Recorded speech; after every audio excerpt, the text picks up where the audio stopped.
excellente question que tu me poses là.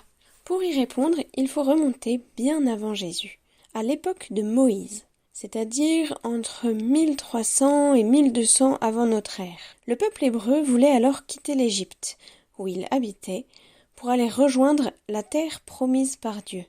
Moïse, qui était à la tête du peuple hébreu, tenta de convaincre Pharaon de laisser partir son peuple. Mais Pharaon refusa. Alors Dieu envoya 10 plaies contre les Égyptiens. Des fleuves de sang, des nuées de moustiques, des maladies, etc. Et la dernière de ces plaies, la plus terrible, fut la mort de tous les premiers-nés d'Égypte. Tous les fils aînés des Égyptiens moururent en une nuit. Mais Dieu épargna le peuple hébreu, et les fils aînés des Hébreux ne moururent pas cette nuit-là. C'est pourquoi le peuple hébreu eut à partir de ce moment-là la tradition de présenter chaque fils premier-né à Dieu au temple en signe de reconnaissance. Joseph et Marie se plient eux aussi à cette coutume, car ce sont des juifs pieux très respectueux des traditions. Ils viennent donc au temple de Jérusalem pour présenter Jésus, et ils offrent un sacrifice en action de grâce.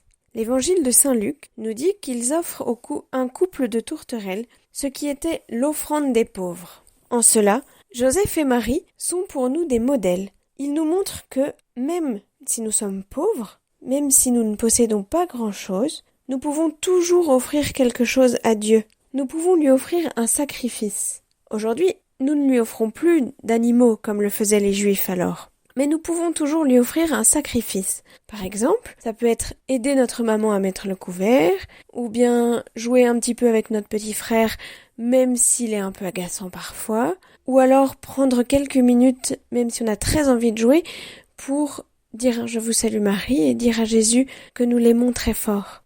Tous ces petits sacrifices sont des petites offrandes que nous présentons à Dieu.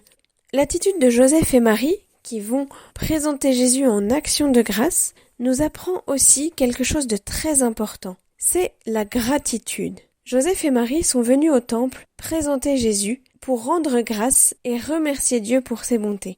C'est quelque chose que nous aussi nous pouvons faire chaque jour, parce que chaque jour, Dieu nous comble de ses bontés. Il sème dans notre journée de nombreuses petites joies et nous invite à les recueillir et à l'en remercier. Ça aussi, c'est un petit exercice que tu peux faire maintenant, de regarder tout au long de ta journée quelles sont les petites joies, les petits clins d'œil que Dieu met sur ton chemin. Et très vite de lui dire oh, « Merci Seigneur pour cette petite joie. Merci pour ce gentil mot que m'a dit tel ami. Merci pour ce joli chant d'oiseau que j'ai entendu tout à l'heure. Merci pour cet exercice que j'ai réussi à faire. Merci Seigneur. » La présentation de Jésus nous apprend donc à dire merci.